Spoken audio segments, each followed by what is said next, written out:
बिस्मिल्लाहिर्रहमानिर्रहीम। अस्सलाम वालेकुम नाज़रीन, आप यूट्यूब चैनल देख रहे हैं। मैं इमरान खान हूँ। नाज़रीन, एस्टेब्लिशमेंट बहुत बुरी तरह फंस गई है, ख़ास तौर पे खैबर पख्तूनख्वा में। इन्होंने उल्टे तजर्बे किए। सियासत का इन्हें अंदाज़ा कोई नहीं है, मईशत का इन्हें कुछ पता नहीं है, एडमिनिस्ट्रेशन का इनको आइडिया नहीं है, दुनिया ख़ारजी ताल्लुकात में कहाँ से कहाँ निकल गई, और ये अपनी ज़ात के फ़ायदे के लिए पाकिस्तान को नीचे से नीचे ले जा रहे हैं। और अब एस्टेब्लिशमेंट बहुत बुरी तरह फंस गई है। इस जगह पे एस्टेब्लिशमेंट को रेस्क्यू करना पड़ेगा, और मौजूदा जो पॉलिटिकल पार्टीज़ हैं उनके अंदर जिनको हुकूमत में बिठाया हुआ है उनमें ये काबिलियत ही नहीं है, और आवाम का उन पर एतमाद भी नहीं है। मिसाल के तौर पे एस्टेब्लिशमेंट अब ये लाइन ले चुकी है कि हम खैबर पख्तूनख्वा में इमरान खान का नामजद करदा वज़ीर आला सुहेल अफरीदी वो नहीं बनने देंगे। अभी तक तो इमरान खान ने चिट्टा इनकार किया कि नहीं, मैं तब्दील नहीं करता, लेकिन ये सियासत है, यहाँ पे कुछ भी हो सकता है। मुमकिन है कल को इमरान खान साहब कोई और फैसला दें, लेकिन सुहेल अफरीदी की हमायत में पाकिस्तान तहरीक-ए-इंसाफ में इजाफा होता जा रहा है। वो वहाँ पे काफ़ी तगड़ा हो गया। अब देखना ये है कि पीटीआई या इमरान खान साहब अपना फैसला बदलते हैं या एस्टेब्लिशमेंट मज़ीद फंस जाती है, क्योंकि DGISPR ने बड़ा वाज़े कहा कि वो नहीं बनने देंगे। देखिए, दूसरे अल्फाज तो यही है कि सुहेल अफरीदी को हम नहीं बनने देंगे। भाई, जितने टाउट्स हैं वो इसी बारे में खबरें दे रहे हैं। एक टाउट ने तो यहाँ तक खबर दे दी कि जनाब कोई एस्टेब्लिशमेंट को पेपर मिल गए, उनसे साबित हो गया कि जनाब ये जो सुहेल अफरीदी है ये कोई रॉ का एजेंट है और फटेमुत ताड़ी रिपोर्टिंग दे होते। ये थोड़ा सा इन्वेस्टिगेट कर लो, चीज़ों को देख लो, वो बंदा कौन है। वो कबायली इलाकों से पहला आदमी है जिसको इमरान खान साहब ने नॉमिनेट किया वज़ीर आला खैबर पख्तूनख्वा के लिए। उनकी महरूमियाँ दूर होने जा रही हैं, उनका अपना बंदा आ रहा है, और यहाँ पे मिलिट्री एस्टेब्लिशमेंट के पेट में मरोड़ उठ गए। भी आपका लेना देना ही कोई नहीं है। अवाम ने जिनको वोट दिए वो फैसला करेंगे कौन आएगा, हुकूमत करेगा। आज आपको गंडापुर की याद सता रही है, आपको लगता है जी गंडापुर आपका बड़ा काम का आदमी था या उसके साथ आप बेहतरीन तरीके से चल रहे थे, तो फिर गंडापुर की बात मान लेते या उसकी रिक्वेस्ट मान लेते। तो अब मामला ये है कि मुल्क के अंदर इस्तेहकाम लाते लाते जो पाकिस्तान की मिलिट्री एस्टेब्लिशमेंट है उन्होंने पाकिस्तान को मुकम्मल तौर पे अदम इस्तेहकाम का शिकार कर दिया। ज़रा एक दफ़ा पाकिस्तान का मैप आप देखें। इस नक्शे पे मुझे कोई इलाका बताएं जो महफूज हो और पुरअमन हो। कराची की बैड गवर्नेंस आपके सामने है, सिंध के हालात आपके सामने है, सैलाब आया हुआ, पूछने वाला कोई नहीं है। जितनी सिंध के अंदर तबाही है, करप्शन है, उसका तो कोई मुकाबला पूरी दुनिया में कहीं नहीं है। पाकिस्तान तो बहुत दूर की बात है। ये इस्तेहकाम हो या अदम इस्तेहकाम हो, सिंध के अंदर जो करप्शन को दवाम मिलता रहता है ना, जरदारी साहब के आशीर्वाद से, वो नहीं रुकता। कच्चे के डाकुओं ने तबाही फेरी हुई है सिंध और पंजाब के बॉर्डरों के ऊपर। रात को आप ट्रैवल नहीं कर सकते वहाँ पे। बलूचिस्तान की सूरत हाल ये हो गई है कि वहाँ पे आप शाम के बाद सफ़र नहीं कर सकते, जा ही नहीं सकते। बलूचिस्तान में मैंने आपको पिछले वीलॉग में बताया सिर्फ दो चीज़ें महफूज हैं, एक मादनियात के ट्रक और दूसरा ईरान से स्मगलिंग होने वाला तेल। बाकी हर चीज़ बलूचिस्तान में जो है वो टारगेट की जाती है, और ये हम सब अच्छी तरह जानते हैं। और इनमें माल किसकी जेब में जाता है ये भी सब जानते हैं। जो बॉर्डर पे हैं उन्हीं की मर्जी से स्मगलिंग होती है, वरना कैसे हो सकती है। तो बलूचिस्तान का तो बेड़ा ही गर्क कर दिया, कोई भी वहाँ महफूज नहीं है। खैबर पख्तूनख्वा के कबायली इलाकों की हालत भी इससे मुख्तलिफ नहीं है। रोज़ाना धमाके, गोली बारूद, हमला, बच्चों की शहादतें, ख़वातीन की शहादतें, मासूम शहरी जाँ बहक हो रहे हैं। अभी DI खान के अंदर एक अटैक हो गया, उसमें पुलिस वाले जाँ बहक हो गए। तो लगातार खैबर पख्तूनख्वा के कबायली इलाकों में भी यही चल रहा है, वहाँ पे भी इस्तेहकाम नहीं आने दिया। अफ़गानिस्तान से एक नई लड़ाई शुरू कर दिया। अब अफ़गानिस्तान के बारे में मैं बताऊँ, देखें, वो अफ़गानी भी कहते हैं कि अमेरिका से और रशिया से पूछ लें, आप हमसे लड़ना चाहते हैं तो आप उन दोनों से पूछ लें। रूस जो है वो एक सुपर पावर था, अमेरिका जो है वो दूसरी सुपर पावर था। वो दोनों जान छुड़ा के निकले इन पहाड़ों में से। अब पाकिस्तान की मौजूदा मिलिट्री एस्टेब्लिशमेंट इन पहाड़ों से क्या निकालना चाहती है? देखिए, मादनियात तो बहुत है यहाँ पे, लेकिन जिस चक्कर में हम अफ़गानिस्तान के साथ लड़ाई कर रहे हैं उसका नतीजा क्या हमारे हक में निकलेगा, या हम कई दहाइयों तक लंबी एक लड़ाई के अंदर फिर झोंके जाएंगे, फिर एक लड़ाई में चले जाएंगे ना। भारत कितनी समझदारी का मुजाहरा कर रहा है, हालांकि वो इंतहाई एंटी तालिबान है भारत के लोग, लेकिन वो ये समझते हैं कि ताल्लुकात रखने पड़ेंगे, और वो अक्लमंदी से अपने खारजी ताल्लुकात बना रहे हैं। अफगानिस्तान के साथ, और पाकिस्तान अपने हमसायों से बिगाड़ता चला जा रहा है 7 समंदर पार अमेरिका को खुश करने के लिए। फिर भारत से हमारी दोबारा लड़ाई होने वाली है। ये मैं नहीं कह रहा, ये एस्टेब्लिशमेंट खुद खबरें चलवा रही है कि अक्टूबर नवंबर में मुमकिन है कि भारत हमारे ऊपर एक अटैक करे। फिर अब अगर आप पंजाब में आ जाएं तो सैलाब मुतासरीन अभी तक बेयारो मददगार हैं, कोई पूछने वाला नहीं है। जिन इलाकों में पानी उतरा है लोग अपने घरों को जाकर खुद ही आबाद करने की कोशिश कर रहे हैं। लोग अपनी मदद आपके तहत चीज़ें ठीक करने की कोशिश कर रहे हैं। लोग भूखे हैं, परेशान हैं, फसल लगने का टाइम हो गया, उनके पास बीज और खाद के पैसे नहीं हैं और हुकूमत अभी सिर्फ सर्वेस करवा रही है, कोई काम हुकूमत ने शुरू नहीं किया। पंजाब में तहरीके लब्बैक और पुलिस के बीच में इस वक्त एक मैच पड़ा हुआ है, एक सड़कों पे जंग लगी हुई है। तहरीके इंसाफ पर जुल्म के पहाड़ तोड़े जा रहे हैं। इस्लामाबाद जो है पाकिस्तान का दारुल हुकूमत, वो इस वक्त कंटेनरिस्तान बना हुआ है। पूरे इस्लामाबाद में कंटेनर ही कंटेनर आपको दिखाई देते हैं। आम आदमी अपने बच्चे को अस्पताल ले जा रहा था, गोद में उठा के भाग रहा था और बददवाएं दे रहा था। मोटरसाइकिल वाला था बेचारा अकेला, एक आम शहरी, उसको पुलिस वालों ने पकड़ के मारना शुरू कर दिया कि यहाँ से तुम गुजरे कैसे हो। भाई वो जा रहा है, उसको जाने दो, एक आदमी क्या कर लेगा। लेकिन नहीं, इस्लामाबाद को एक नो गो एरिया बना दिया, सारे रास्ते बंद कर दिए, कंटेनर लगा लगा के तबाह कर दिया। ऐसा लगता है इस्लामाबाद नहीं है, कोई समंदर के किनारे कोई पोर्ट है, कोई बंदरगाह है जहाँ पे कंटेनर ही कंटेनर्स पड़े हुए हैं। आज़ाद कश्मीर में एक अलग टाइम बम लगा हुआ है। आज 11 तारीख है, 19-20 तारीख तक का टाइम है इस हुकूमत के पास मुतालबात तस्लीम करने का। अब मुतालबात तस्लीम करने की बजाय इन्होंने आज़ाद कश्मीर में जो अवामी जॉइंट एक्शन कमेटी के रहनुमा है उनके ऊपर मुकदमा दर्ज कर दिए। ये पाकिस्तान में इस्तेहकाम लेकर आएंगे और जो कश्मीरी नौजवान हैं उन्हें इस्लामाबाद में पकड़ पकड़ के पुलिस डंडे मार रही है, उनको रुस्वा कर रही है, उनसे ज्यादती कर रही है। बल्कि नौजवानों ने क्लेम किया कि उन्हें कहा गया कि तुम कश्मीर मुर्दाबाद के नारे लगाओ। उन्होंने डंडे खा लिए, मार खा ली, लेकिन उन्होंने कहा जी हम ये नारे नहीं लगाते। फिल्मों में हम ये देखते थे ऐसा जुल्म और जबर, लेकिन हमने कभी हकीकी ज़िंदगी में तसव्वुर नहीं किया था जो इस्लामाबाद पुलिस ने अब किया कश्मीर के नौजवानों के साथ, बकौल उन नौजवानों के। तो आज़ाद कश्मीर में भी एक टाइम बम सिचुएशन है, टाइम गुजर रहा है, किस वक्त वहाँ धमाका हो कुछ आप कह नहीं सकते। फिर गिलगित बल्तिस्तान में लगातार एहतजाज चल रहा है, वहाँ पे तजारत रुकी हुई है। वो लोग कह रहे हैं जी हमारे वसाइल पे जो कब्ज़ा किया जा रहा है मिलिट्री एस्टेब्लिशमेंट की जानिब से, वो बंद होना चाहिए। अब एक सूबे में हुकूमत ही नहीं है इस वक्त, और वो भी सिर्फ मिलिट्री एस्टेब्लिशमेंट की जिद की वजह से। वज़ीर आला ने इस्तीफ़ा दिया, गवर्नर कहता मुझे मिला ही नहीं, हालांकि मिलते ही मंजूर हो जाता है ऑटोमेटिकली। कानून ये कहता है कि जैसे ही वज़ीर आला का इस्तीफ़ा मौसूल हो गया गवर्नर को, वो ऑटोमेटिकली एक्सेप्ट हो गए। ये मुझे सिद्दीक जान साहब ने बताया कि बड़ा सादा है ये।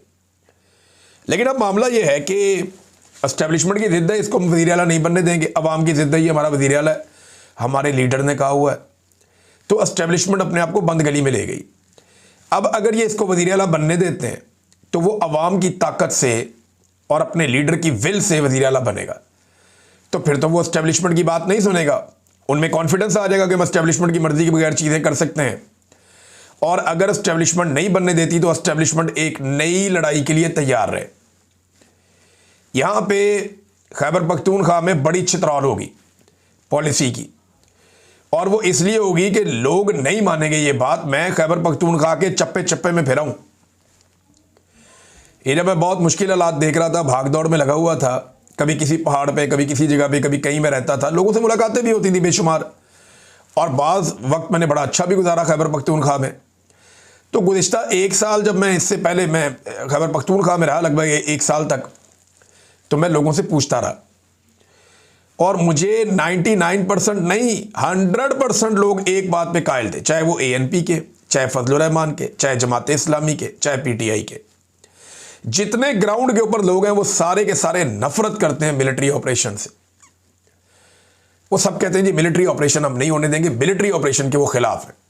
कोई इमरान खान के खिलाफ है, कोई फजलुर रहमान के खिलाफ है, कोई ANP के खिलाफ है, कोई ML वली खान के खिलाफ है। वो मुखालफतें अपनी जगह पे, लेकिन मिलिट्री एस्टेब्लिशमेंट का जो मिलिट्री ऑपरेशन होता है सारे के सारे उसके खिलाफ थे। और उसका जो रीज़न है ना सादा, वो ये है कि ये तमाम लोग ये समझते हैं कि ये जो मिलिट्री ऑपरेशन होता है, ये वफाक की एक माशी पॉलिसी होती है, जिसमें वो पैसा वैसा बनाने के लिए हमारे इलाके में ऑपरेशन करवा देते हैं और इसके अंदर हमारा बहुत नुकसान हो जाता है। ये वो लोग बार बार कहते हैं। ये बात बड़ी वाज़ेह है कि खैबर पख्तूनख्वा के लोग दहशतगर्दी के खिलाफ हैं और दहशतगर्दी से तंग भी हैं, ये बात बिल्कुल ठीक है। मगर वो मिलिट्री ऑपरेशन को अब वफाक की एक माशी पॉलिसी के तौर पे देखते हैं, क्योंकि हज़ारों ऑपरेशंस के बावजूद आज तक खैबर पख्तूनख्वा के उन इलाकों में या पाकिस्तान में अमन नहीं आ सका, अमन वहां करीब भी नहीं आ सका।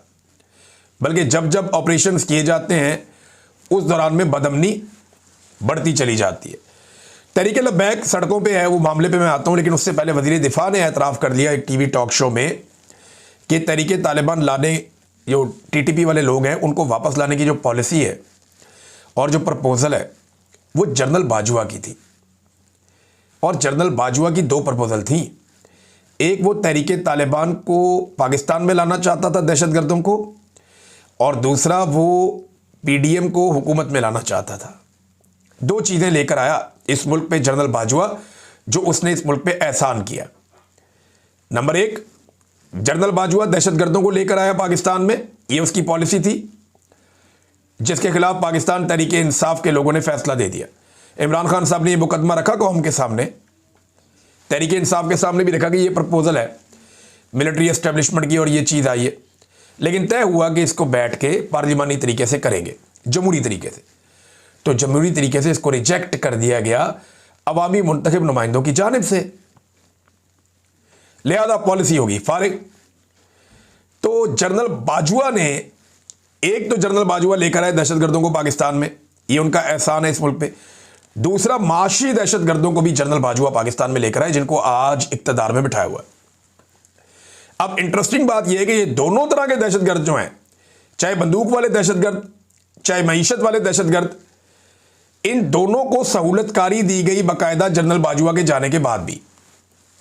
और पाकिस्तान तहरीक इंसाफ या पासून के नौजवान या कबायली इलाकों के लोग जरगे कर करके इसके खिलाफ आवाज़ उठाते रहे, शिकायत करते रहे, लेकिन तब कोई नहीं जागा। पहले तालिबान को लाया गया, दहशतगर्दों को ला के उनको बसाया गया, फिर उनको फैलाया गया, फिर उनको इक्विप्ड किया गया, उन्हें ताकतवर बनाया गया, और जब वो ताकतवर बन गए तो अब उनके खिलाफ ऑपरेशन का फैसला किया गया। इस ऑपरेशन में उनका नुकसान नहीं होगा, उनसे ज़्यादा नुकसान पाकिस्तान का होगा। शानदाना गुलजार साहबा का एक ट्वीट है, मैं पढ़ के आपको सुना दूं। वो कहती, कल मैंने बाजवा को खींचा और उसकी गद्दारी और दहशत गर्दों की कहानी सबके सामने रखी। जनरल बाजवा और जनरल फैज को पाकिस्तान की सरजमीन पर दहशत गर्द दोबारा आबाद करने का पोल मैंने और दीगर लोगों ने 10वीं दफ़ा खोला है। नतीजा ये निकला कि आज मेरे कौमी असम्बली के हल्के NA-30 थाना हसन खेल पर फिर हमला करवा दिया गया है। दुनिया के सामने वाज़ेह हो कि मेरा जो हल्का है वो मादनियात से भरा हुआ है। अब मामला मादनियात का है, ये सारे कहते हैं मादनियात का है। खैबर पख्तूनख्वा की हुकूमत कहती है, उनके लोग कहते हैं, उनके MNAs कहते हैं, फजलुर रहमान के लोग कहते हैं, ANP के लोग कहते हैं कि मामला तो मादनियात का है। और मादनियात का जो बिल पास करवाने की एस्टेब्लिशमेंट ने कोशिश की, सबके सब उसके खिलाफ हैं। तो जनरल बाजवा ने ये प्रपोजल दी थी, ख्वाजा आसिफ ने इसका एतराफ़ कर लिया। जबकि DGISPR की पहली वाली कोई जो प्रेस कॉन्फ्रेंसेस थी, और जो एक आधी इंडिया के खिलाफ है उसको आप निकाल दें, बीच में से छोड़ दें। बाकी जो DGISPR की जितनी भी सियासी प्रेस कॉन्फ्रेंसेस हैं, उनमें अगर किसी एक प्रेस कॉन्फ्रेंस की सबसे ज़्यादा दुर्गत बनी है तो वो ये वाली है। नौजवानों ने सबूतों के साथ ऐसी दुर्गत बनाई प्रेस कॉन्फ्रेंस की, और इस प्रेस कॉन्फ्रेंस का वो हाल किया नौजवानों ने और सबूतों के साथ किया कि इसकी दूसरी कोई मिसाल माजी में नहीं मिलती। अब एक सवाल और पैदा होता है, जो पाकिस्तान तहरीक इंसाफ के लोग भी पूछ रहे हैं कि जनाब उसामा बिन लादन और एहसानुल्लाह एहसान, इनकी सहूलतकारी पाकिस्तान में कौन कर रहा था? क्या इनमें से एक बनी गाला में रहता था और दूसरा जमान पार्क में रहता था? किसने इनकी सहूलतकारी की? ब्लैक वाटर को पाकिस्तान कौन लेकर आया? क्या इमरान खान ने तहरीक इंसाफ के दफ्तर में उन्हें छुपाया हुआ था? जब सवालात आप उठाते हैं एक पॉलिटिशियन से, तो उनके हमायती या जो लोग हकायक को जानते हैं या तारीख जिन्होंने पढ़ी हुई है या जो तारीख के विटनेस हैं, वो फिर आपको दूसरी तरफ के हकायक भी बताते हैं कि जनाब आप दूध के धुले हुए नहीं हैं। ये गंद इस मुल्क में आपने मारा है, अब आप मलबा उठाकर सियासतदानों पर नहीं डाल सकते। तहरीक लब्बैक का नाज़रीन लॉन्ग मार्च चल रहा है। चंद लोग बड़ी जज्बाती बातें कर रहे हैं, लेकिन हकायक मैं आपके सामने रख देता हूं दोनों तरफ के। नंबर एक तो यह है कि 2 साल तक फ़लस्तीनियों के ऊपर जुल्म और जबर के पहाड़ तोड़े गए, तहरीक लब्बैक गायब, कोई बड़ी कार्रवाई नहीं की इन्होंने, आए खाना पूरी की और निकल गए, कुछ नहीं किया इन्होंने तहरीक लब्बैक ने 2 साल तक। अमेरिका बार बार जंगबंदी की करारदादों को वीटो करता रहा, यह अमेरिकन एम्बेसी जाने का इन्होंने कभी ऐलान नहीं किया, कभी नहीं किया। बड़ा जुल्म हुआ, बड़ा जबर हुआ, अस्पतालों पे अटैक हुए, सहाफ़ी कत्ल हो गए, उलमा कत्ल हो गए, ईरान के ऊपर अटैक हो गया, इसराइल ने तबाही फेर दी वहां पे, लेकिन ये नहीं बोले तहरीक लब्बैक वाले, उस बीच में चुप रहे। बल्कि इस दौरान वो पाकिस्तान तहरीक इंसाफ पर जो जुल्म और जबर हो रहा था उस पर आवाज़ें कसते रहे और उनको ताने देते रहे। इनकी क़यादत जो है वो मिंबर रसूल के ऊपर बैठ के सल्लल्लाहु अलैहि वसल्लम, गंदी और घटिया जुबान वहां पे ये लोग इस्तेमाल करते रहे मिंबर रसूल सल्लल्लाहु अलैहि वसल्लम पे बैठ के, जो जेब नहीं देती किसी भी आलिम को, किसी भी दीन को जानने वाले शख्स को। तो लंबी खामोशी के बाद बड़े अजीब वक्त पर उन्होंने एहतजाज का ऐलान किया, और एहतजाज का ऐलान के लिए फिर कोई 8-10 दिन का टाइम दे दिया कि हम एहतजाज करेंगे फलाने दिन पे। अच्छा, जो ऐलान है ना, ये बात भी हमें ज़हन में रखनी पड़ेगी कि तहरीक लब्बैक ने जो ऐलान किया वो इसराइल के हवाले से जो पॉलिसी है हुकूमत की बदलती हुई, उसके खिलाफ किया। लेकिन ये पॉलिसी आज तो नहीं बदली, ये तो हम आपको 2 साल से बता रहे हैं कि जो भी निकलता है फ़लस्तीन का झंडा उठा के उसको मारते हैं ये लोग। ये पॉलिसी तो बहुत पुरानी बदली हुई थी, शायद तहरीक लब्बैक को पता अब चला, तो उन्होंने उसके खिलाफ एहतजाज करने का फैसला किया। अब एहतजाज करना, पुरअमन एहतजाज करना आईनी और कानूनी हक है, और उन्होंने इसकी परमिशन भी ले ली।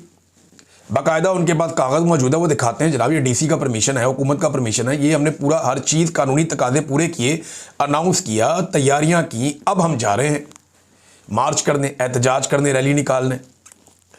मगर मौजूदा रजीम ने मुज़ाकरात करने की बजाय उनके ऊपर अचानक से हल्ला बोल दिया। ऐसा लगता है कि इस हुकूमत ने या इस रजीम ने यह फैसला किया था कि ये लड़ाई करनी ही करनी है, या ये पहले से तय था कि ये लड़ाई करनी है, क्योंकि इसमें मुज़ाकरात किए जा सकते थे, बातचीत की जा सकती थी। अच्छा, अब हुआ यह है कि तहरीक लब्बैक वाले भी आगे से मारते हैं, वो खाली मार नहीं खाते, तो पुलिस वाले भी बहुत सारे जख्मी हो गए। 11 अफराद अब तक तहरीक लब्बैक के मासूम और देहाती लोग शहीद हो गए और दर्जनों लोग जख्मी भी हो गए।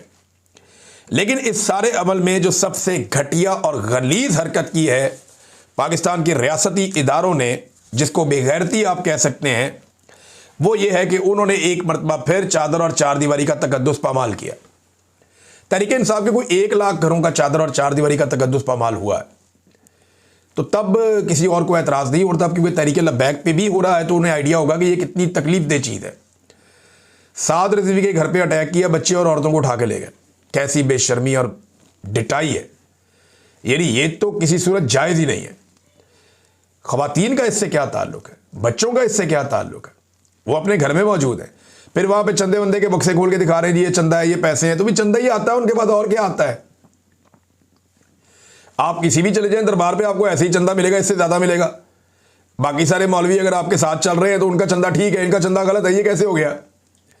चंदा ही मिलेगा ना आपको दरबार से, घर से, आपको और क्या मिलेगा, क्योंकि वो इसका हिस्सा है। जैसे बहुत सारे और लोग हैं, कभी जाके वो शुफ करने वाला जो है उसका चंदे वाला बक्सा खोलें, आपके कानों से धुआं निकलेगा। और बहुत सारे लोग भी हैं ऐसे। लेकिन जब ये रियासत सोच लेती है ना किसी को अब ये हमने करना है और इस तरह करना है, तो ये कर देते हैं। और अब ख़वातीन और बच्चों की जो तज़लील की गई है, स्पेशली जो उसके घर के मनाजिर आ रहे थे साद रिजवी के, ये अफसोसनाक हैं, तकलीफ दें।